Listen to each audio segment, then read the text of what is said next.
Conversation is going round. People talking about the colors come to town. Fresh as a summer breeze, she'll take you by surprise. Hi, and welcome to another episode of Freshwaves. This is episode 4 out of 4 of our Organ Donation Awareness Month of April for 2020. This is a show series that I wish could go on all year. And as a matter of fact, we were talking with Sandra Holdsworth about actually doing some more episodes in the fall to promote organ donation at country fairs and Thanksgiving for Thanksgiving dinner, so we can have the kitchen table conversation. Joining us today on Zoom is Megan. And Megan, we had you on the show last year and I think the year before. You're a regular guest for the Organ Donation Show, and we really love having you. I think that when we get this regular group of people that keep coming back, and then the group keeps expanding and expanding and expanding, I can see that in the future we could even have shows that are going to be on in June. I'd love to go and do the Dragon Boat Ladies live. Oh my goodness, those people are so much fun. Yeah. I want to go just to record them and to have that energy and excitement recorded for posterity, because it is just fantastic when those guys are in the studio. So I am going to go and see them. So we may have a June episode as well this year. Anyway, it's been a year. Yes, it's been a year, and what a year. What a year it has been. So tell everybody about your journey. Let's start at the beginning, because you are a living organ donor. Yes. So it all started with my mom actually being a 2-time liver recipient at Toronto General Hospital.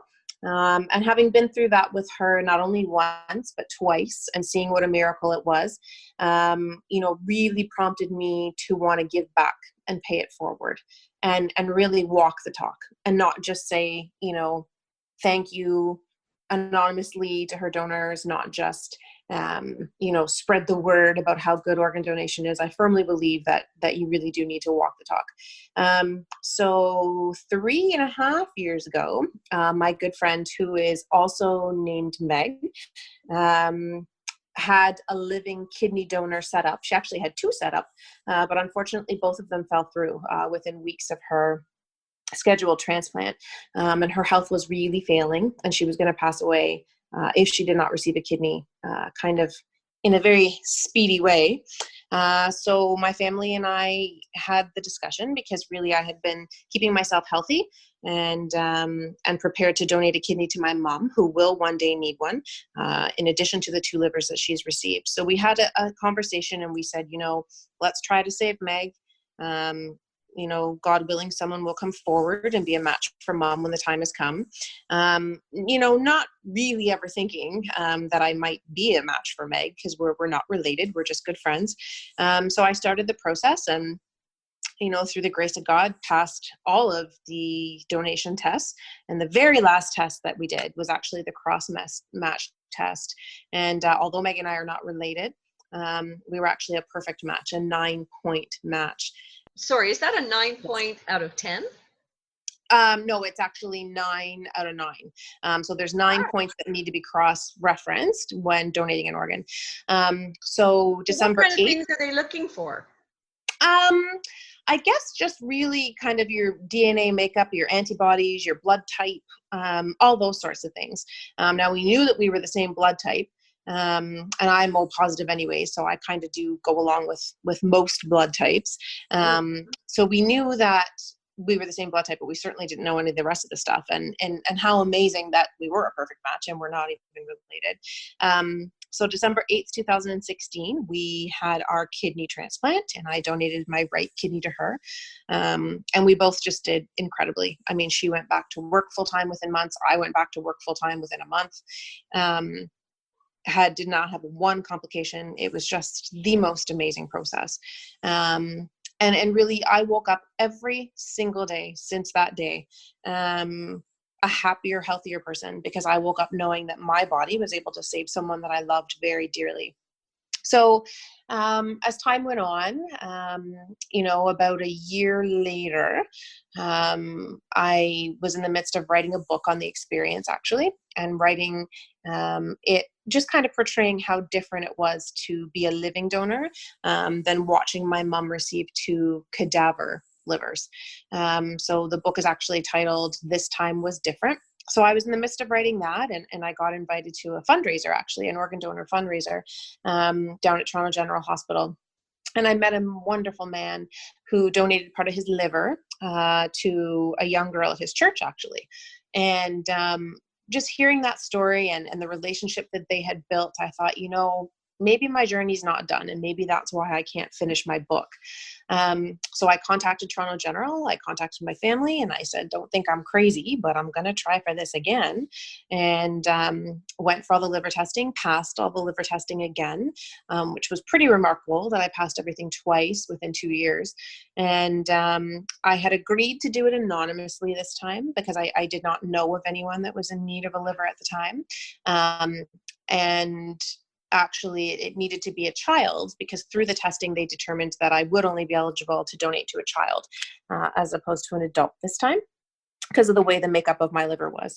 So I do a great deal of public speaking on organ donation, and it would so have it that I was the keynote speaker up at a women's symposium for the regional municipality of York in Newmarket, I guess in the fall of 2018. After I had passed all my tests and I told my story and how I was really hoping to meet my little recipient, but if not, I would certainly be donating in the spring regardless, even if it was anonymously. And so a woman contacted me probably within 20 minutes of me finishing my address that day and said, I hope you don't mind. I got your contact info. I know of a little child in sick kids that's very ill. Would you be okay if I passed your information on to the mom? And I said, absolutely. So, the mom and I spoke over text message. We arranged to meet on January 15th of 2019. I was super nervous. I always tell everybody it was like the most nerve-wracking first date I have ever been on. Would they like me? Would I like them? Would we be comfortable with each other? Would we even be a match? Considering we were complete strangers, we weren't even friends. And this little baby girl, was only 6 months old at the time. And she's Black and I'm clearly very white. And so there was a lot of things that, I thought, I don't know if this is going to work this time, but let's try it anyways. So it was actually a blizzard that day. And I drove down to Sick Kids after work. And like I said, I was just sweating. I was so nervous. But the moment that I met the mother of the recipient and the little recipient, I just knew. I don't know what it was, but I just knew. So we kind of all fell in love with each other that night and agreed that we would, have our teams at each hospital. So mine at Toronto General and hers at Sick Kids contact each other the next day, which they did.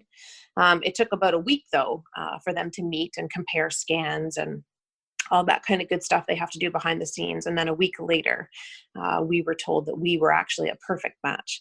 Wow, and so that's incredible. That was probably the best, if not one of the best phone calls I've ever received in my life.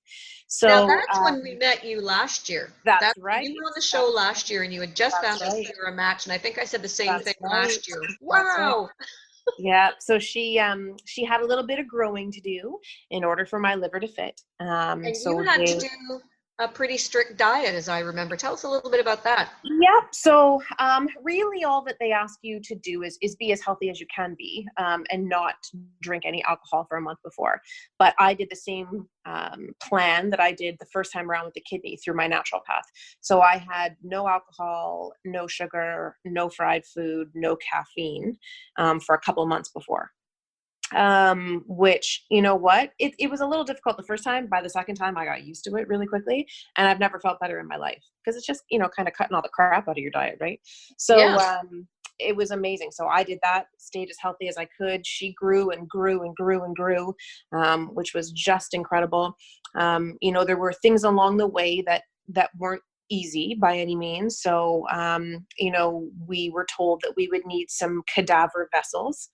in order for Nyla to take to my liver. So of course that was very stressful. Would there be a cadaver come in time? Would we have to keep changing the date of the surgery, whatnot? So finally, I just said to my team at Toronto General, and this was after I met you guys, so you guys don't even know this story. I said, can we test my vessels? And they said, well, Meg, like it would be a huge incision in your leg, along with the incision down your abdomen. It would basically be like 2 surgeries at one time with 2 teams working on you. And I said, I don't care. I said, if this is going to save her, I really don't care about incisions and scars, obviously, or I wouldn't be doing this for a second time. And I said, but I'm terrified that we won't have the cadaver vessels in time. So I went for lengthy tests, and it turns out that my vessels in my legs were actually perfect. So once again, that was just nothing short of a miracle. So that's what we had planned for. And we had planned for May 23rd, 2019, which was a Thursday morning. And the night before at 4 p.m., I got an unknown caller on my phone. And I thought, oh my goodness, because that's how the hospital always comes up on my phone. And I thought, please don't be changing this. Don't be canceling this. And it was my liver coordinator. And she said, I have excellent news. She said, a cadaver has come in. And she said, so we won't be needing your vessels. We'll use theirs. And I said, okay, that's just perfect. That's wonderful. So I went down at 4 a.m. on the 23rd, and I woke up Nyla and I had my last snuggles with her at Sick Kids. And then we walked across the street to Toronto General, and we began. So I did all the pre-op stuff, and they did all the stuff with Nyla. My surgery was going to be about 8 hours long, and then they would start on her. So for our family and friends, it was the longest day of their life, to be perfectly honest with you. My surgery probably started at about 8 a.m. after all the prep, and I was finished, I guess, around 3 or 4, and then they started with Nyla. So they didn't do Nyla at the same time. No, because they had to make sure once they got mine out, it was still okay. Sometimes you can do all the testing that you want, but until you actually have it in your hands, you don't know that it's viable, right? Okay. So they took mine out. Everything was perfect. Everything with my surgery went textbook. I went up to ICU. My family and friends got to see me, including her mom and her family. And they all came over to Toronto General, and then they started with Nyla. So Nyla's surgery was supposed to be about the same length of time. And it was so funny. Everybody kept saying and yelling at me, like, you need to sleep, you need to sleep, you need to sleep. You just had this major trauma to your body. And I said, no, like, I'm not going to be able to sleep until I know she's okay. That's all I care about. So it took a lot longer than they had anticipated. Because at the last minute, they actually, believe it or not, used Nyla's own vessels. So not mine or not the cadavers. They used hers, but they had a little bit of difficulty. So it took a lot longer. They had to stop in the middle of it. They had to anesthetize her and keep going. So it wasn't till about 2:30 in the morning, I had not slept one wink, that her mom finally called me, and she said, okay, everything is done. She's great. And so I can easily say that I took the biggest deep breath of my whole life at that moment. And then we just kind of went from there. So she had a much longer road ahead of her than I did. And it was so funny. Everyone said to me, and I had the same incredible surgeon both times. I was so lucky to have him both times. And he said to me, this is going to be a lot different. It's much, harder than the kidney, and the recovery time is going to be worse, and the pain's going to be a lot worse, and la, la, la. And I said, I don't care. But you know what? For some reason, I don't know if I was more mentally prepared or my body was more prepared, because I'd done it once before, even though it's a completely different organ, but I recovered beautifully without one problem. I was up walking the very next day. Nobody could believe it. Eating, and my whole plan was to do all this stuff as quick as possible so I could go over to Sick Kids. Because until I did certain things and I met certain milestones, like got my central line out and my catheter out and things like that, I knew I couldn't go see her. So I did all that in quite a hurry, got my body together, so that by day 2, on the Saturday afternoon, they could wheel me over to Sick Kids. So it's really cool down at University Health Network. They have tunnels under all the hospitals. Yes. So you actually don't have to go outside. So my best friend and her husband wheeled me over to see Nyla. She was still unconscious in ICU, but that was actually her first birthday.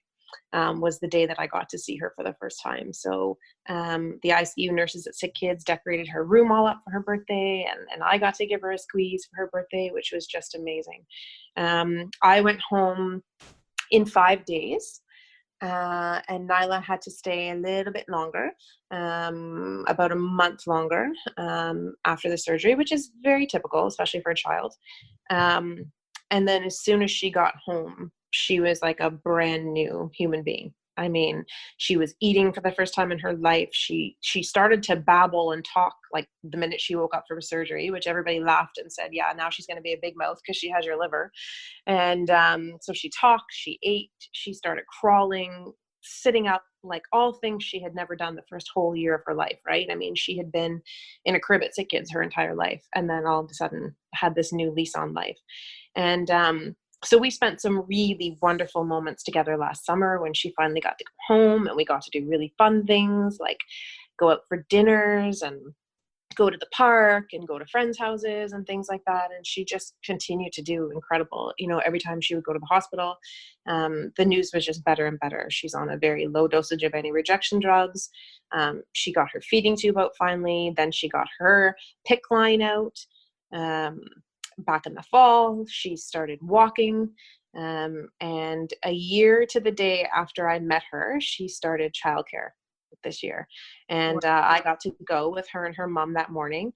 Once again, that was one of the best mornings of my life, because that's why we did this, so that she could be a normal 18-month-old and live her life and do everything that normal little kids do, like go to childcare. You know, and so we gave her a little pep talk the morning of, and then she put her jacket on. She said, let's go. And I thought, okay, she doesn't really know what's going on here, so I'm sure she'll have a fit when we leave her there, right? Well, we were the ones that were crying. She wasn't crying at all. And she just loves her childcare, loves her friends. She's so social. You know, everywhere we go, she flirts with people and talks to people, and you know, she's just a beautiful, healthy little specimen. And she's doing wonderful. And so we are 11 months down now, and next month we'll be celebrating our year, which is so hard to believe. This has gone quicker than any year of my life. But I think it's because it was so amazing. Like, we did incredible things together. Back in the fall, Toronto General, well, actually University Health Network, had their first ever organ donation awards, living organ donation awards. And I was their guest speaker, and you know, Nyla and Anaya were on stage with me, as well as Meg. And so everyone got to meet them and see in person what this is all about, and the relationship I have with them. And you know, at that point, you know, we had not even been 6 months in, and we were both doing so great. And so that was really special. City TV did a special on us that day. And it was just super, super cool, like the milestones that we've reached together. I turned 40 about less than a month, 2 weeks after I donated. And so obviously wasn't able to celebrate a big 40th 2 weeks later. But I celebrated with a big party back in September, and her mom and her aunts came. And so it's been a year of celebration, and a year of milestones, and a year of really just, yeah, celebrating life and how good life is and how amazing it can be. And, you know, if more people would just do this, where really it takes a month out of your life, and you're giving back someone, their child or their sister or their mom or their best friend, and, you know, you're giving them everything that they should have and everything that, you know, their family would want for them. So it's just the most amazing experience. And it's so funny. Everybody always says to me, so are you done now? And I said, well, I have to be done, because those are the only organs I can give while I'm alive. I said, I certainly will give everything when I pass away that's left of me. But I would do it again in a heartbeat. And, you know, every donor I've ever met has said that to me. So, you know, when I met all these incredible donors, and there were a couple of 2-time donors like myself that I met at that event back in the fall, they literally said to my face, like, would you do it again? Because I would do it tomorrow. I said, absolutely, I would do it tomorrow. They will always be the best two things I've ever done with my life, no matter how long I live to be.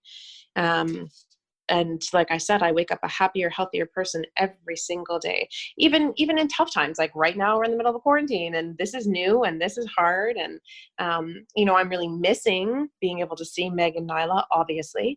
But, even in those tough times or on a bad day, you wake up and you're like, oh, but then the minute I think of them and what we did, it just puts everything in perspective, and it just completely changes around my mind frame and my day ahead. So. Right. Well, for those of you who've just tuned in, you're listening to Fresh Waves. We're speaking with Megan Thomas, and Megan is a living donor. She's donated already a kidney and part of her liver.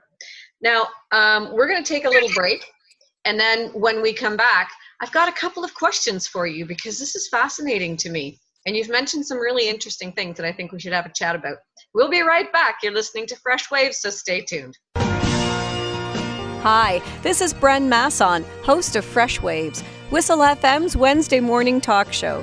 April is Organ Donation Awareness Month in Canada, so we are bringing awareness to the airwaves with real life stories of real organ donors, families who have made the difficult decision in moments of extreme tragedy to donate a loved one's organs, and organ recipients themselves.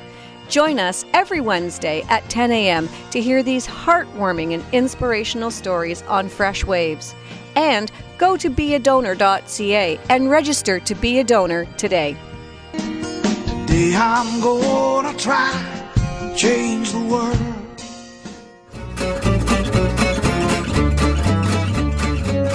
We're back. This is Bren Masson, host of Fresh Waves. We're speaking with Megan Thomas. Megan, you have donated a kidney and a piece of your liver.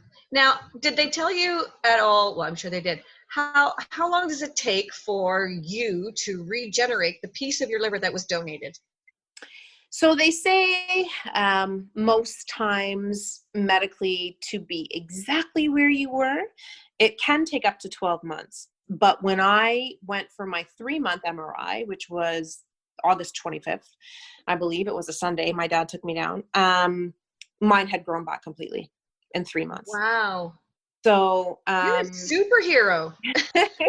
Yep. And you know what? It's a remarkable thing, because unlike the kidney where you lose it forever, you can feel things putting themselves back together and working like you can literally feel it rejuvenating. I can't even explain the feeling, and I don't think I could unless you actually went through it. But it was really remarkable. It was the coolest thing. And the first couple times it happened, I called my coordinator. I was like, ooh, is this normal? Like, I feel like there's something swimming in my stomach, or I have this weird twinge right here. And she said, well, that's where the, retractors were during your surgery. So your muscles and your skin are just growing back. I thought, okay. And then, I'd call her a week later and be like, oh, like I have this little weird feeling. And she'd be like, nope, that's just your liver growing back.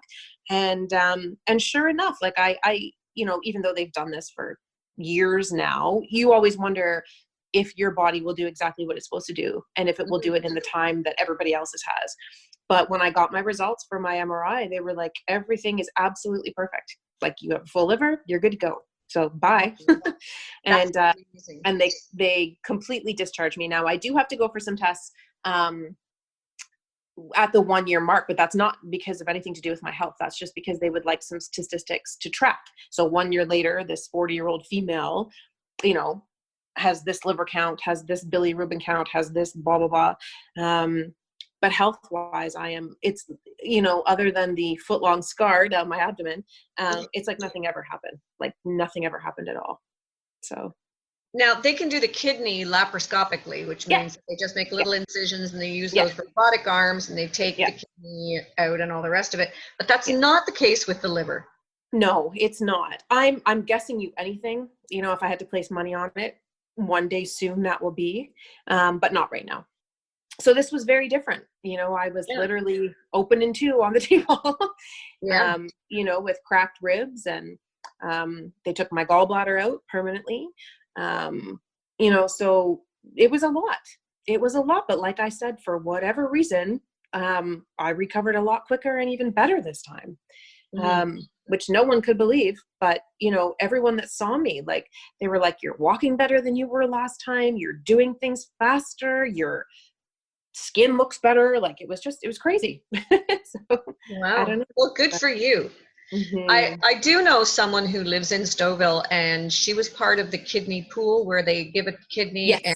there's 4 or 5 of them done at the same time. Yes. So Yes. Yes. you don't match necessarily the person that's your friend that you're donating to, but somebody else in the pool does, and they all get That's right. switched around too. That's right. Everybody Yeah. has the best ones. And she said of the kidney donation that if she had known how tough it was going in, she never would have donated.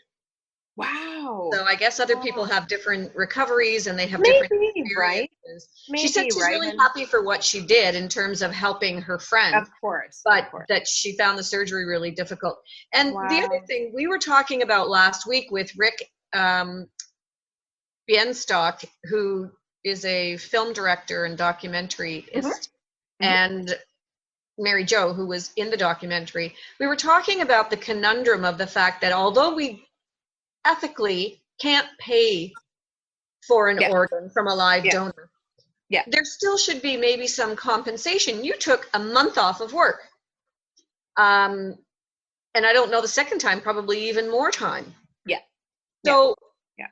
you are either in a situation where that's going to cost you because you don't have an income during that time. And if you're lucky Mhm. enough where that doesn't really matter, that's great. But then for Mhm. somebody else who's donating, Mhm. maybe that would have meant the difference between them being able to donate or Mhm. not, because there's Mhm. no compensation for the donor Mhm. whatsoever. And it very much has to be a deciding factor, right? Which is why you meet with both a social worker and a psychologist before you pass the entire program altogether. So even though if you pass, the physical testing, if you don't pass the emotional and the mental stuff, including, like, do you have someone at home to help you when you get home? Yes. What's up with your income? Blah, blah, blah. So Trillium actually does have a program where they will reimburse you for things. So, for example, your transportation if you live far from the hospital, your meals if you live far from the hospital and weren't able to prepare 3 meals a day if you were there all day for testing. Other costs that you may incur, if you live in Sudbury but you're donating a Toronto, hotel rooms, things like that. And then also, they do have a kind of like an EI program where they can reimburse you for a certain amount of your income if you're not being paid during that time. So both times the social worker really, really, really wanted me to apply for that. And I straight up said no. I said, I am blessed to have 6 weeks vacation every year. I'm going to use my vacation both times to do this because I'm not going to take away from a pool of money of people that really do need it when I didn't need it. So her big argument was, well, you shouldn't be using your vacation to do this. And I said to her, well, why wouldn't I? Like, these will be the 2 best vacations I ever had. And they literally were. So, everyone is in a very different position, but you need to think about your life as a whole. Before you take this massive step, because it does impact everything, like you just said. Like, it's not just your pain tolerance, it's your income, it's your relationships with people, it's your plans for the rest of the year, it's your mental health, it's everything. It impacts every part of your life. So you really do have to put a lot of consideration into it. And if someone is struggling financially, probably isn't the best decision for them to make. If they do live alone, also probably isn't the best decision for them to make. I lived alone both times. Since then, I've moved in with my partner, but I lived alone both times. And, I admit I was a little scared at first, both times, having to come home alone. And so people would come and bring me food and things like that each day until I felt comfortable and whatnot. So, you really have to think about things. And as you said, the woman there, the friend of yours from Stouffville, I mean, everybody's pain tolerance is different. Everyone's emotional strength is different. And, you really have to consider those things, right? So, if pain really isn't your thing, this probably really isn't your thing either. But I think what people need to understand is that it's so short-lived.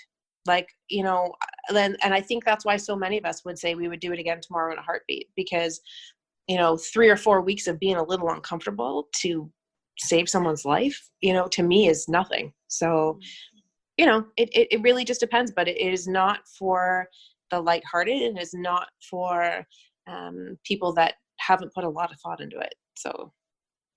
Well, I think by the end of the testing and everything, you've probably put an awful lot of thought into it. Oh yeah. Oh yeah.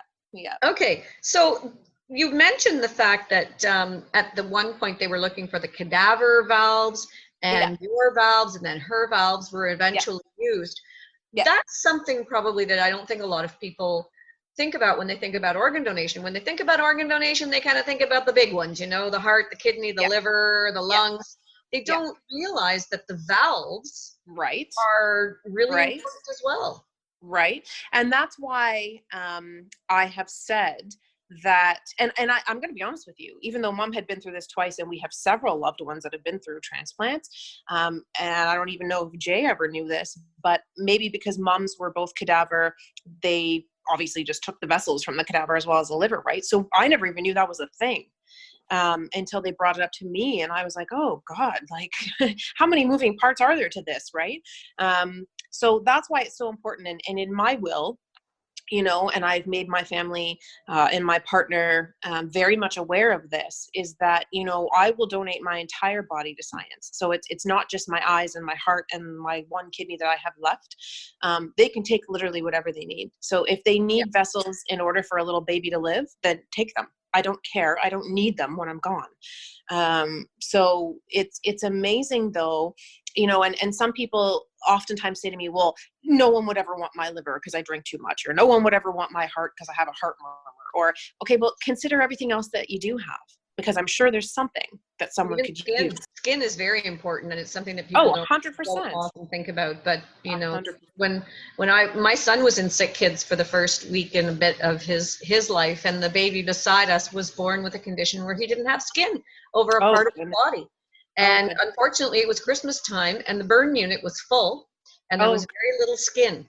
And it was really weird to be sitting there at sick kids, wishing that there would be a donor who had donated everything so that they could have skin for this little boy.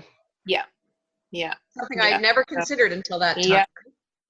And most people don't. I mean, once again, it's that incredibly uncomfortable, awkward conversation, right? But I just can't stress enough how much those conversations need to happen, and they need to happen before it's too late.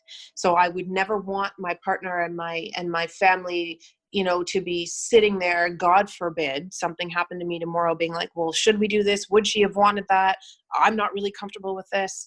You know, they know very well my wishes. I make them loud and clear, and they're documented, and verbally I've made them loud and clear as well. So there will never be, during that tragic time, should I pass, you know, early on, you know, the what ifs, the should haves, it'll be, this is what she wanted, and away we go. Right. And oftentimes, you know, time is of the essence in those situations. So the more organized you can be about it, as weird as that sounds, the better. So. Yeah. Okay. So in your experience, you would do it over again in a heartbeat. Tomorrow, if I could. And it's been less than a year, but I swear to God, I would do it tomorrow. Well, you had us on pins and needles, because after the show, of course, we were waiting for word. And then we knew that you were going in, and we knew what day.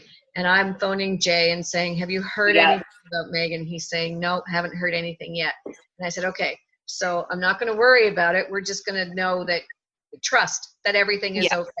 And we waited and waited. And when you did that first Facebook post, I can't tell you the sigh of relief that went through me. And it was like, yay, I'm so glad she's okay. Melody was the same. I mean, we were all rooting for you. You had a lot of people on this planet that were just on your side, wishing you good luck that day, my friend. And I think, you know, it was the most wonderful feeling. And it was so funny. Before the kidney, I was a little nervous. And, you know, before the liver, my two best friends had taken me down to the hospital that morning because it was at 4 a.m. And since Mom is sick and doesn't feel great early on in the morning, her and Dad were coming down later. after I was in for a couple hours.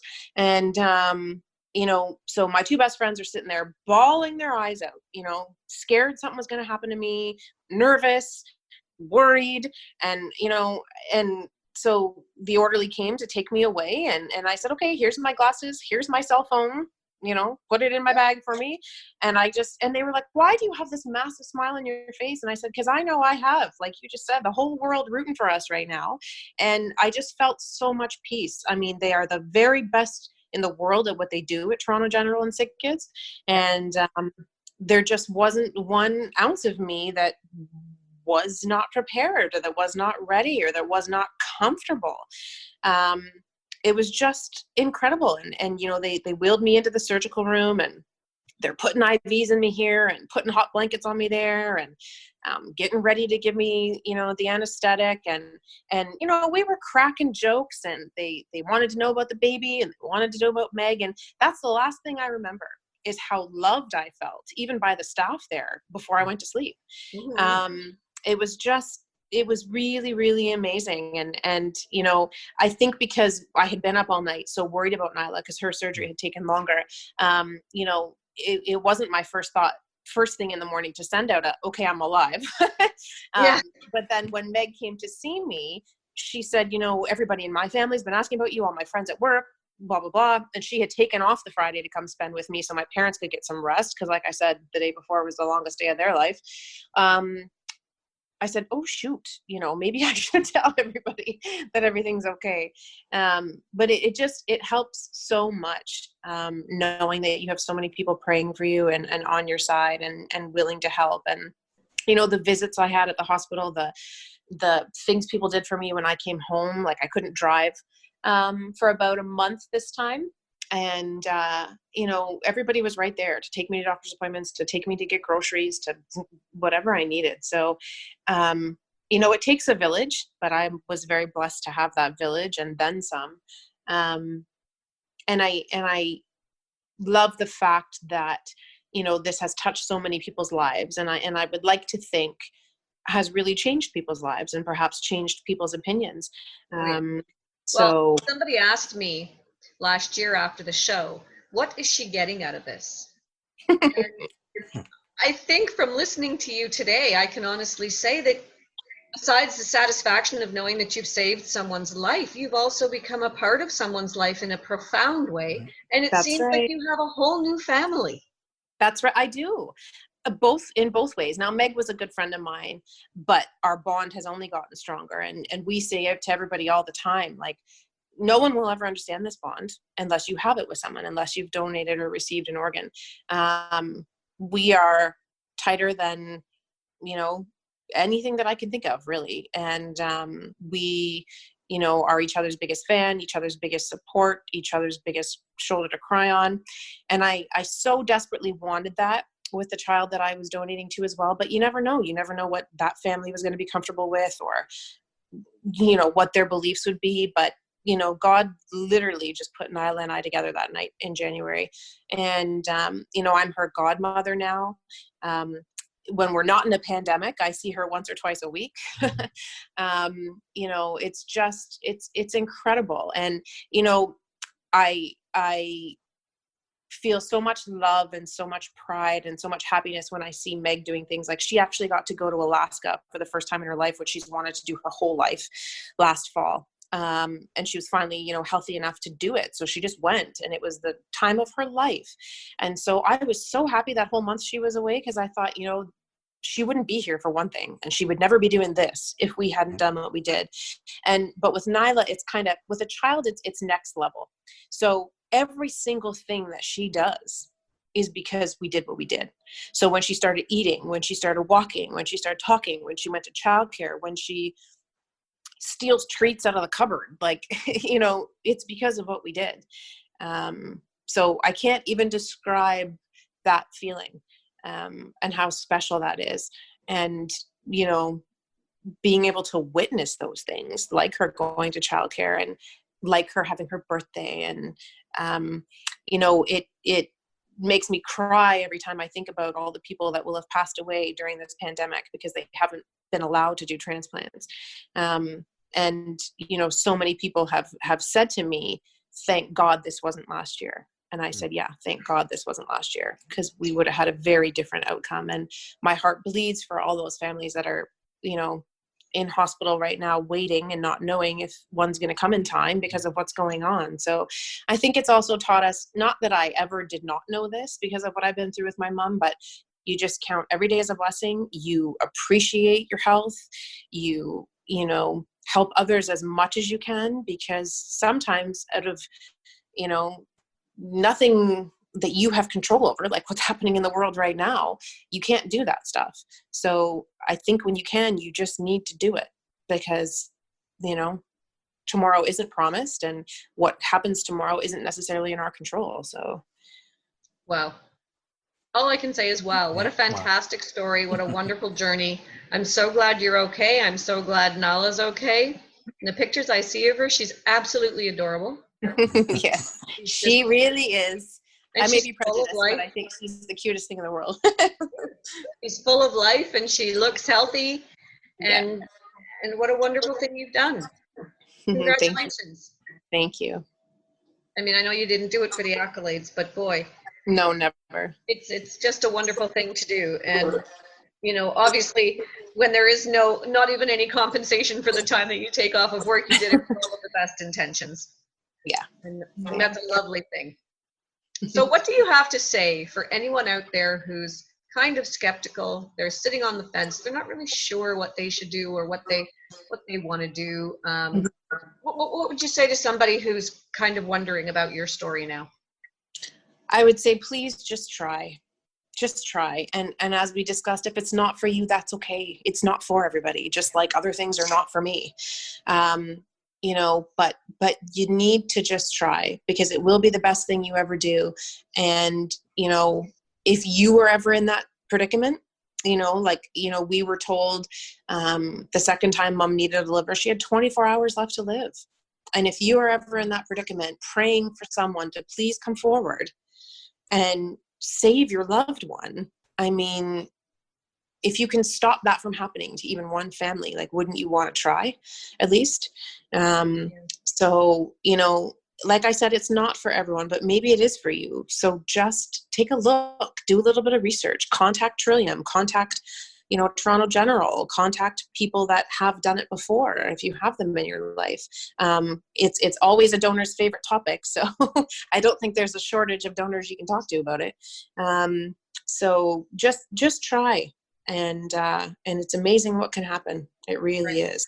And I think if you can't wrap your head around being a live donor, at the very least, be a donor. Go to be a donor.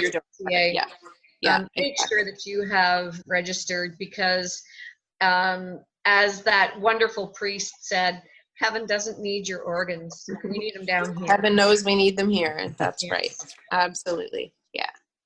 So, wow, we've come to the end of our time. I know last year we actually did a 2-hour show with you and several other people. Mm-hmm. And at the end of the show, I thought, my goodness, I could have done a whole 2 hours with Megan. And here we are again, almost at the end of an hour, thinking, I could actually do this for another hour so easily. The story is just so complex.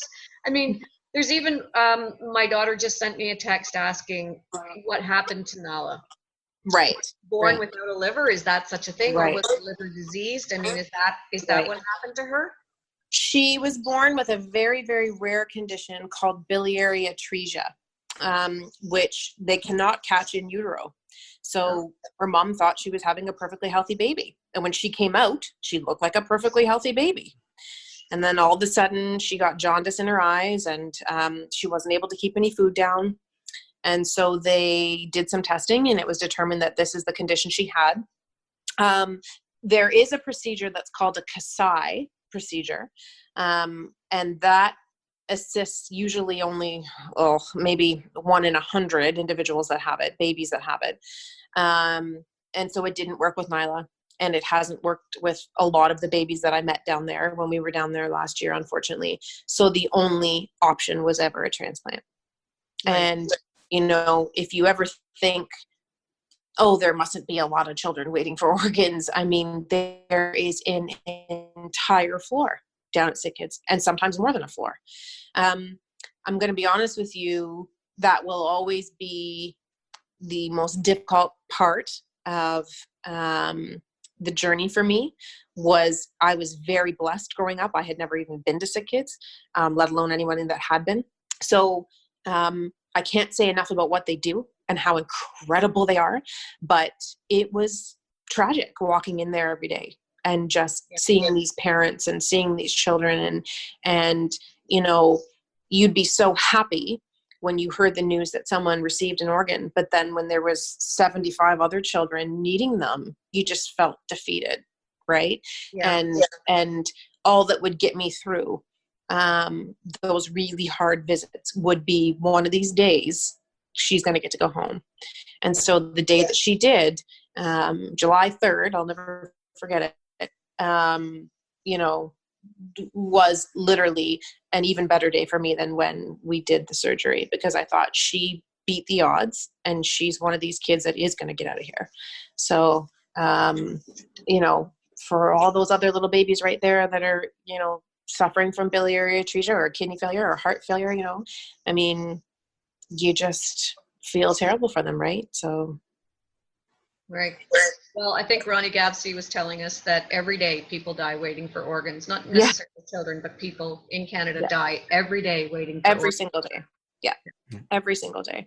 And unfortunately right now, even more. Yeah.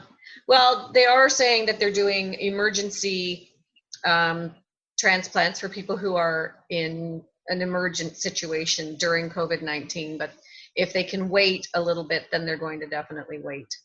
These are trying times in all kinds of ways. Very. Very.